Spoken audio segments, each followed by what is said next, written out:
بسم الله الرحمن الرحيم ولله العزة ولرسوله وللمؤمنين صدق الله مولانا العظيم إن الله وملائكته يصلون على النبي يا أيها الذين آمنوا صلوا عليه وسلموا تسليما اللهم صل على سيدنا ومولانا محمد وعلى آل سيدنا ومولانا محمد وبارك وسلم الصلاة والسلام عليك يا سيدي يا رسول الله وعلى آلك وأصحابك يا حبيب الله الصلاة والسلام عليك يا رحمة للعالمين وعلى آلك وأصحابك يا شفيع المذنبين.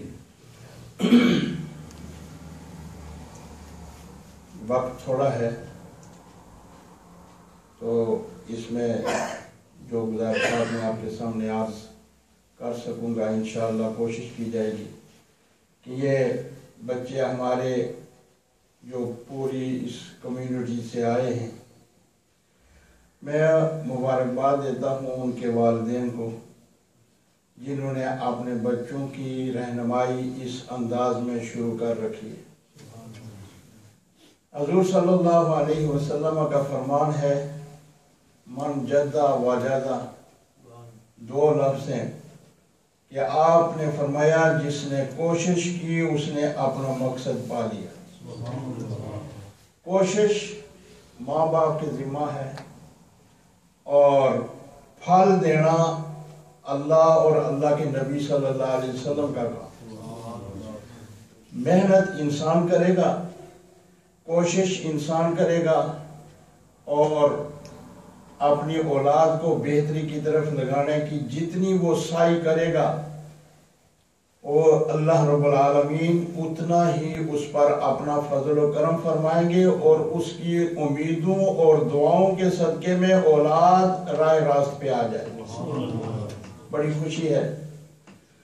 اور پھر کہ یہ مجالس یہاں پہلے مسجد نہیں تھی، اب جب اس کو مسجد بنا دیا گیا تو ظاہر ہے یہ دوسرے مقام سے دوسری جگہ سے اب اس کا مقام اور بڑھ گیا، اس کی اب کیفیت تبدیل ہو گئی، باہر والی زمین کی نسبت اس کے احکامات تبدیل ہو گئے اور باہر آپ جتنی دیر بیٹھے رہیں اور جتنی دیر آپ یہاں اس کو مسجد سمجھ کر آ کر بیٹھیں گے اللہ کی رحمتوں کا نزول کسی اور انداز میں آپ پر ہوگا۔ اور میں یہی آپ کے سامنے عرض کرنا چاہتا ہوں اور موقع کی مناسبت سے مجھے یہی معلوم ہو رہا ہے کہ یہ بتایا جائے کہ آپ یہاں جو بیٹھے ہیں، جہاں جو آپ محبت سے آتے ہیں، اس کو جو آپ محبت سے بناتے ہیں، اس کی خدمت کرتے ہیں اور دامے درہمے قدمے سخنے جس طرح بھی آپ اس میں شریک ہیں، یہ کوئی معمولی نوعیت کی بات نہیں۔ رحمت کائنات صلی اللہ علیہ وآلہ وسلم کا ارشاد پاک ہے کہ اس دنیا میں تو انسان کو یہ احساس نہیں ہو سکتا کہ میں کیا کر رہا ہوں، لیکن جب وہ قبر کے حوالے کیا جائے گا، قبر کے بعد اس کو محشر کے میدان میں اٹھایا جائے گا اور محشر کے میدان میں اٹھا کر جب اعمال تولے جائیں گے تو اس وقت بندے کو پتا چلے گا کہ میں نے جو 1 پاؤنڈ 10 پاؤنڈ 100 پاؤنڈ فلاں مسجد کے لیے دیا تھا، آج اس ایک پاؤنڈ کے بدلے میں ایک محل اس کے نام کا تعمیر ہو چکا ہے۔ من بنا للہ مسجدا بن اللہ لہ بیتا فی الجنہ، کہ جو مسجد اس دنیا میں مسجد کے لیے کوشش کرتا ہے، مسجد کی تعمیر میں حصہ لیتا ہے، اللہ رب العالمین اس جہان میں اس کے لیے گھر اور محل تعمیر فرماتے ہیں۔ یہ اس کی کرم نوازی ہے اور بدلہ وہی ذات دینے والی ہے، کوئی اور نہیں دے سکتا۔ باقی کسی مذہب میں آخرت کی زندگی کا کوئی تصور نہیں، اگر آخرت کی زندگی کا تصور ہے تو وہ صرف اسلام میں ہے، وہ صرف اسلام میں ہے کہ اس زندگی کے بعد ایک اور زندگی ہے۔ اسی لیے جو شخص مسلمان نہیں کہلاتا جو آخرت کی زندگی پر ایمان نہ رکھتا ہو، آپ پڑھتے ہیں یہ ایمان کی صفت میں آمنت باللہ